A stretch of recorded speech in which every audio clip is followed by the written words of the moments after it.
Whoa. The hell you think you're going, pal? This is private property and you're trespassing. Buddy, I'm counting to 3. I want to burn it down.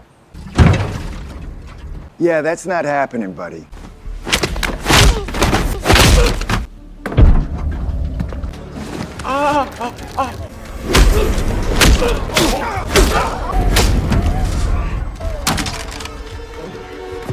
Repeat after me. I will never steal from the weak and the vulnerable again.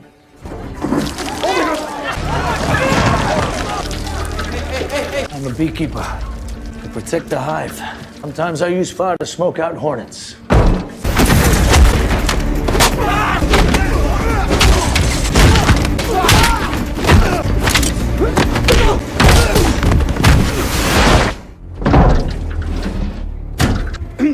Guys, we might want to dip out.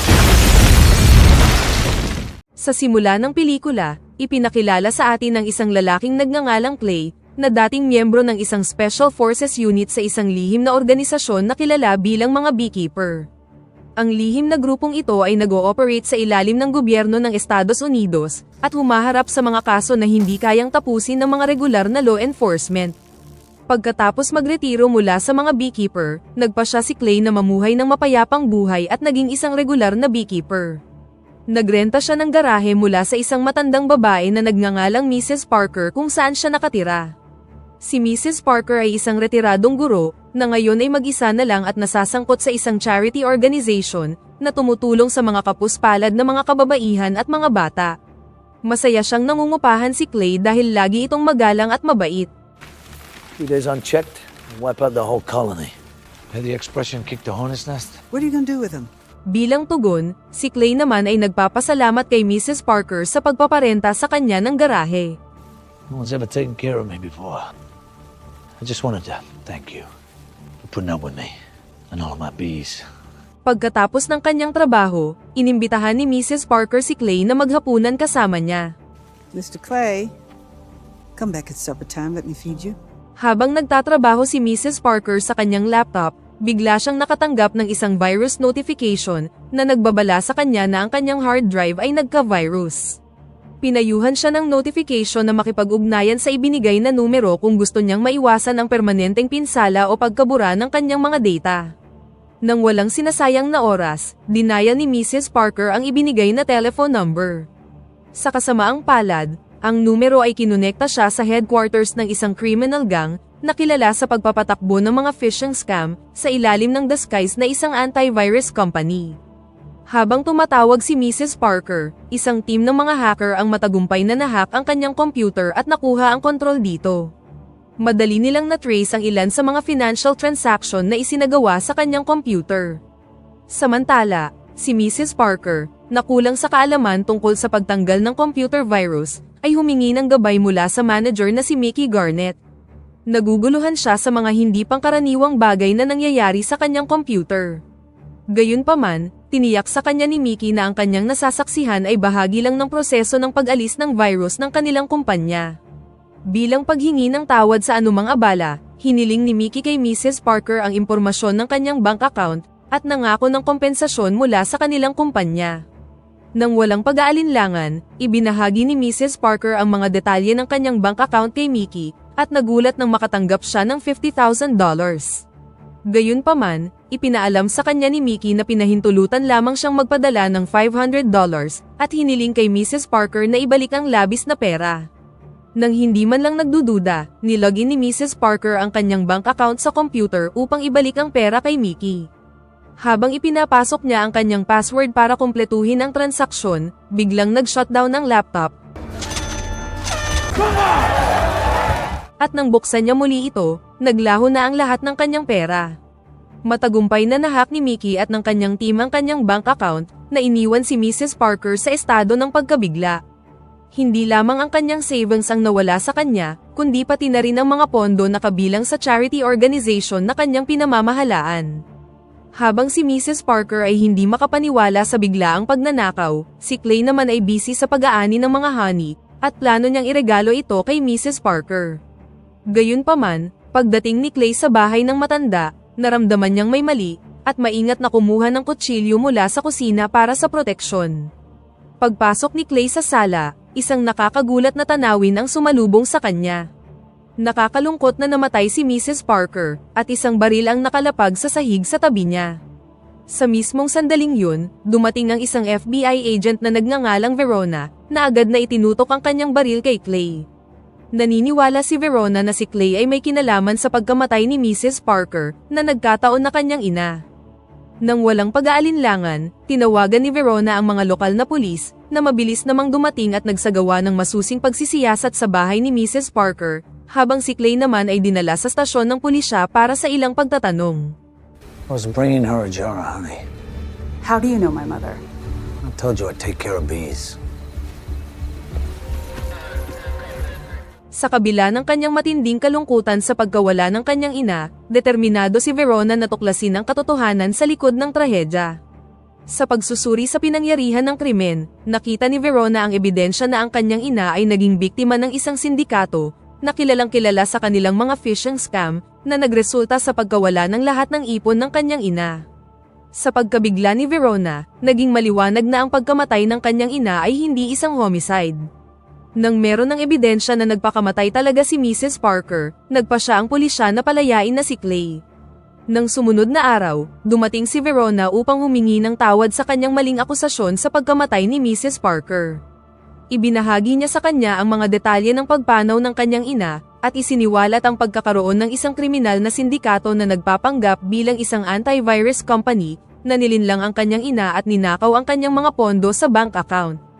Ibinunyag ni Verona na ang mailap na organisasyong ito ay matagal nang tinutugis ng FBI sa loob ng maraming taon, at dahil sa kanilang mga koneksyon, nagagawa nilang maiwasang mahuli.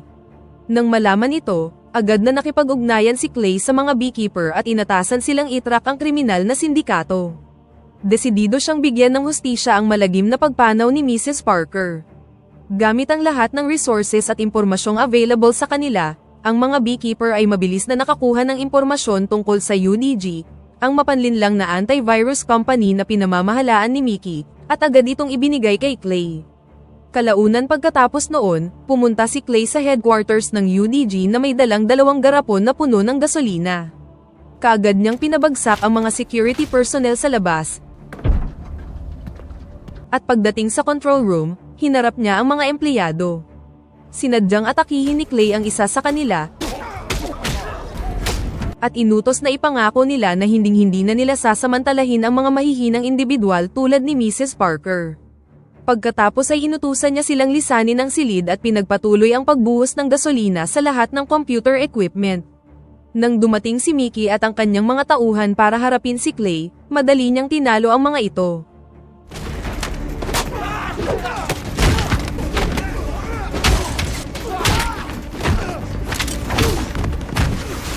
Gumawa si Clay ng isang bomba, na sasabog kapag nakatanggap ng isang tawag sa telepono, at binalaan si Mickey na umalis na kung pinahahalagahan niya ang kanyang buhay. Guys, we might want to dip out. Makalipas ang ilang sandali, may pumasok na tawag sa telepono, na nagdulot ng napakalaking pagsabog na tumupok sa malaking bahagi ng gusali. Kasunod ng pagsabog sa UDG building, mabilis na nakipag-ugnayan si Mickey sa kanyang amo, si Danforth, upang ihatid ang nakakagulat na insidente.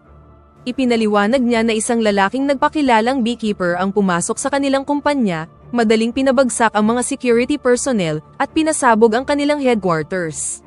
Bilang tugon, inutusan ni Danforth si Mickey na kumuha ng ilang mga thug at inutusan silang idispatcha si Clay. Come on, you're a connected guy, right? You understand? Like, what if I find this guy? Then what? Samantala, si Verona, na nakatanggap ng balita tungkol sa malakas na pagsabog sa UDG headquarters, ay nakadama ng kasiyahan. Kinabukasan, nagawang matrack ni Mickey at ng kanyang mga inupahang thug ang kinaroroonan ni Clay, habang nagtatrabaho siya sa kanyang beef farm. Nang umalis si Clay sa kanyang farm, sinira ni Mickey at ng kanyang mga goons ang mga bahay pukyutan, at maingat na sinundan siya. Gayunpaman, lumalabas na alam na ni Clay ang kanilang pagtugis at naghanda para sa isang paghaharap. Pagdating nila sa kanyang tirahan, kaagad na inatake si Clay ni Mickey at ng kanyang mga tauhan. Gayunpaman, mahusay na ipinagtanggol ni Clay ang kanyang sarili, at naglunsad ng isang counter-attack, na nagresulta sa pagkamatay ng mga thug.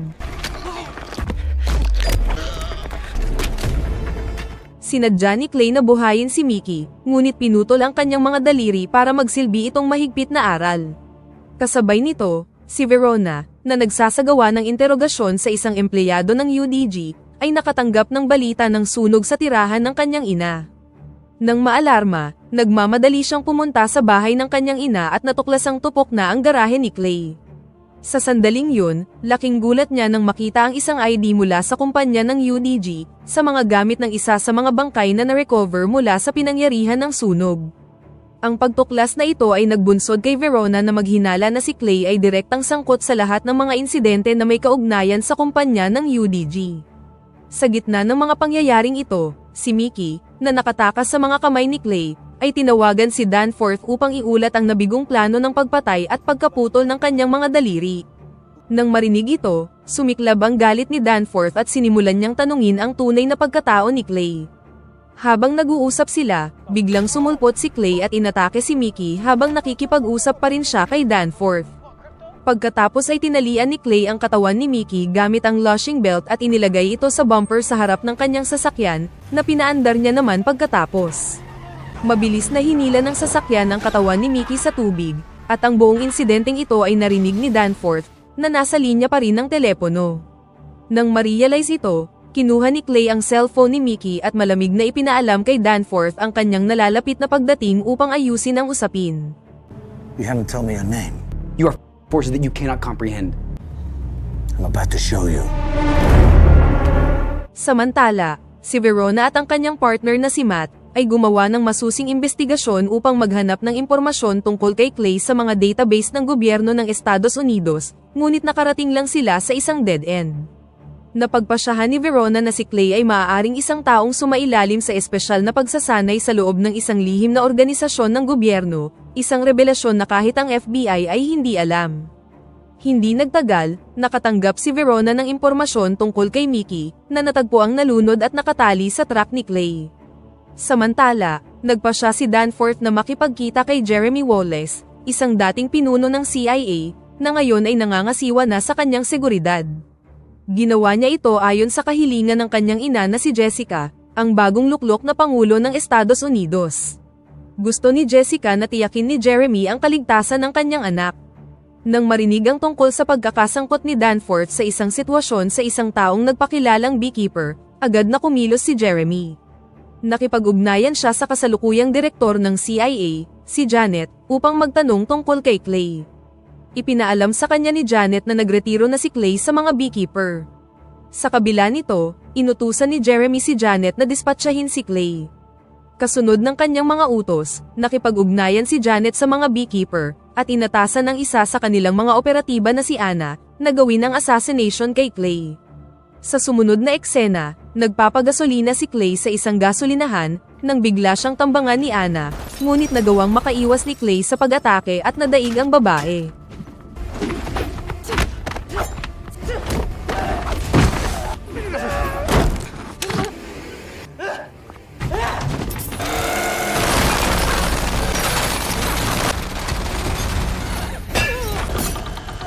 Pagkatapos ay pinutol niya ang kanyang mga daliri at sinunog siya, na naging sanhi ng pagkasunog ng buong gasolinahan.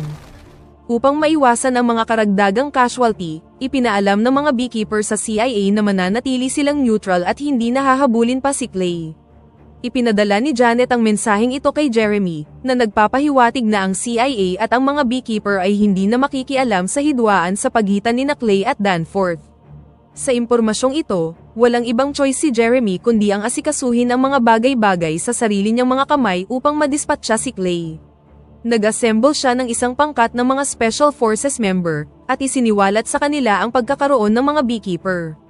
Inilarawan niya si Clay bilang isang rogue agent na ang mga aksyon ay maaaring magdulot ng malaking banta sa mga inosenteng sibilyan, at kalaunan ay nakumbinsi sila sa pangangailangang madispatcha si Clay.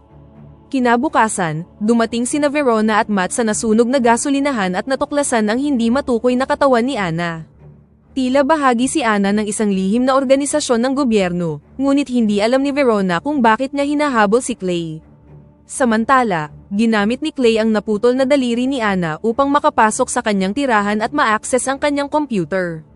Ginamit niya ang computer upang matrack ang signal mula sa telepono ni Mickey, na tinuro ang lokasyon ni Danforth sa 9 Points Building. Gamit ang kaalamang ito, kumuha si Clay ng mga sandata at pampasabog mula sa lugar ni Anna at umalis. Samantala, ang mga special forces na nasa ilalim ng utos ni Jeremy ay nakarating na sa 9 Points Building. Kasabay nito, ang FBI SWAT team ay nakaposisyon na din sa labas dahil alam nila na aatakihin ni Clay ang gusali. Ang nakapagtataka, pinayagan ni Jeremy at ng kanyang mga special forces ang mga empleyado sa loob ng gusali na magpatuloy sa pagtatrabaho na parang walang mali. Katulad ng UDG, ang kumpanya ng NSU na sumasakop sa gusali ay bahagi ng isang kriminal na sindikato na sangkot din sa mga phishing scam. Hindi nagtagal, dumating si Clay at naabutan ng SWAT team habang nagpaplano sila sa labas. Nang walang sinasayang na oras, naglunsad si Clay ng isang pag-atake sa koponan at pinatumba silang lahat ng hindi man lang pinagpapawisan. Matapos talunin ng SWAT team, pumasok na si Clay sa gusali at matalinong nagblend sa mga empleyado ng NSU. Gayunpaman, nakilala siya ng isa sa mga miyembro ng Special Forces at nagsimula ng pag-atake. Mabilis na sumali ang mga Special Forces ni Jeremy, at mabilis na naglunsad ng pag-atake kay Clay. Ngunit mahusay na naiwasan ni Clay ang kanilang mga pag-atake, at isa-isa silang itinumba hanggang sa wala nang natira. Kasunod nito, kinwestiyon ni Clay si Rico, isa sa mga executive ng NSU, at pinilit siyang ibunyag ang pagkakakilanlan ng may-ari ng kumpanya. Noong una, tumanggi si Rico, at ibinahagi na ang may-ari ng kumpanya ay isa sa mga pinakamakapangyarihang pamilya sa bansa at immune sila sa batas. Bilang tugon, iginiit ni Clay na walang bagay na hindi niya kayang abutin, at nangakong uubusin ng makapangyarihang pamilyang ito kung malalagay sa alanganin ang mga inosenteng buhay. Sa takot para sa kanyang buhay, isiniwalat na ni Rico ang pagkakakilanlan ng kanyang boss. Ngunit sa sandaling yun, si Verona at ang kanyang koponan ay dumating na sa gusali, nakabunot ang mga sandata at nakatutok kay Clay. Sa kabutihang palad, nagawang makatakas ni Clay sa kanila. Sa huli, nalaman na ni Verona at ng kanyang partner ang katotohanan na ang may-ari ng parehong NSU at UDG company na nakikibahagi sa mga phishing scam ay si Danforth, ang anak ng Pangulo ng United States. Ang mga kumpanyang ito ay nasa ilalim ng Danforth Enterprises, isang firm na pag-aari ng pamilyang Danforth na namamahala sa software na ginagamit ng iba't ibang ahensya ng gobyerno ng US. Binigyang diin din ni Verona na maaaring hindi lang si Danforth ang target ni Clay, ngunit maaari ring siyang magdulot ng banta sa Pangulo ng Estados Unidos na nagkataong ina ni Danforth. Nang malaman ito, si Deputy Director Prigg ay inatasan sina Verona at Matt na hulihin si Clay, habang ang SWAT team naman ay hinigpitan ng seguridad para sa Pangulo at sa kanyang pamilya. Kinabukasan, sumali si Verona at ang kanyang partner sa mga Secret Service agent para magbigay ng seguridad para sa presidente ng US at sa kanyang anak, na nag-host ng isang charity event sa kanilang beachfront mansion. Sa kabila ng pinataas na seguridad kasama ng mga tauhan ng Secret Service at FBI, nanatiling nag-aalala si Jeremy sa kaligtasan ni Danforth. Dahil dito, kumuha siya ng isang grupo ng mga mersenaryo, na pinamumunuan ni Lazarus, na iginiit na pinabagsak niya ang isang beekeeper noon, kahit na nawala ang isang paa niya sa proseso. Sa kabilang banda, matagumpay na nakapasok si Clay sa ari-arian ng pamilya Danforth sa pamamagitan ng paglusot sa isang drainage channel at pagtatago sa ilalim ng isang truck. Pinatumba niya ang isang miyembro ng SWAT team at nagtanim ng mga bomba sa mga sasakyan, bago nagpatuloy sa kanyang disguise. Nagpahintulot ito sa kanya na makapasok sa mansyon nang hindi nagpapataas ng hinala, at nagblend sa mga dumalo sa charity event.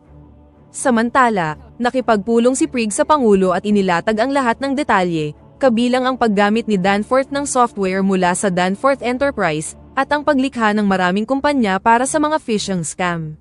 Nang malaman na ang kanilang mga pondo sa kampanya ay nagmula sa mga ilegal na aktibidad, nagalit si Jessica sa kanyang anak. Kasabay nito, si Verona, na narealize ang presensya ni Clay sa mansyon, ay nag-utos sa SWAT team na hulihin siya. Nang maramdamang pinalilibutan na siya at wala ng takas, nagpa siya si Clay na lumuhod, ngunit ang lahat ng ito ay bahagi ng kanyang plano. Beekeeper, God's rotten. What are you doing? He's not even armed. Pinasabog niya ang lahat ng mga truck ng Secret Service bilang isang diversion, mabilis na idinispatcha ang mga kumorner sa kanya, at nagsimulang sumugod sa mansyon upang harapin si Danforth. Sa loob ng mansyon, si Jessica, nang matuklasan ang lawak ng maling gawain ng kanyang anak, ay nagpas siyang ilantad ang mga aksyon ni Danforth kay Clay at sa mundo, umaasang mapapatawad nila sila. Kasabay nito, lumaban si Clay patungo sa gusali, kung saan ininjured niya ang mga Secret Service agent, ngunit hindi nagpakita ng awa sa mga mersenaryong inupahan ni Jeremy. Hindi nagtagal, narating na ni Clay ang pasilyo patungo sa opisina ng presidente. Nakibahagi siya sa isang malupit na pakikipaglaban kay Lazarus at nagwagi, bago nagpatuloy patungo sa opisina ng Pangulo.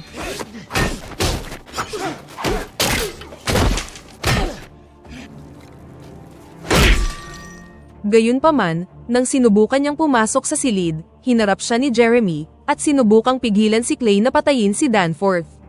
Gayunpaman, hindi niya pinansin ang mga pakiusap ni Jeremy at sa halip ay binali ang kanyang mga daliri. Sa opisina ng Pangulo, si Danforth, na naging desperado na dahil handa na ang kanyang ina na ibunyag ang kanyang mga krimen, ay gumawa ng marahas na aksyon kung saan kinuha niya ang isang baril sa may mesa at walang pag-aalinlangang binaril si Prig. Sa gitna ng lahat ng ito, nagtanim si Clay ng pampasabog sa pinto, handa na para sirain ito. Nang bumukas ang pinto, mabilis siyang pumasok sa silid, na sinundan ni Verona at iba pang ahente ng FBI. Si Danforth, na na-caught off guard, ay nagpanik at kinuha ang sarili niyang ina bilang hostage. Tinangka ni Verona na kumbinsihin si Clay na huwag saktan si Jessica o ang kanyang anak, habang si Danforth naman, nakabadong-kabado na, ay isinaalang-alang na saktan ang kanyang ina upang makatakas sa hustisya. Sa tense na sandaling ito, bumaling si Clay kay Verona at tinanong ang babae kung nagtatrabaho ba siya para ipatupad ang batas o para makamit ang hustisya. You decide who you work for. Nang masaksihan ang intensyon ni Danforth na saktan ang sarili niyang ina, nagpa siya na si Clay na gawin ang isang choice. Binaril at napatay niya si Danforth, bago mabilis na tumakas sa may bintana.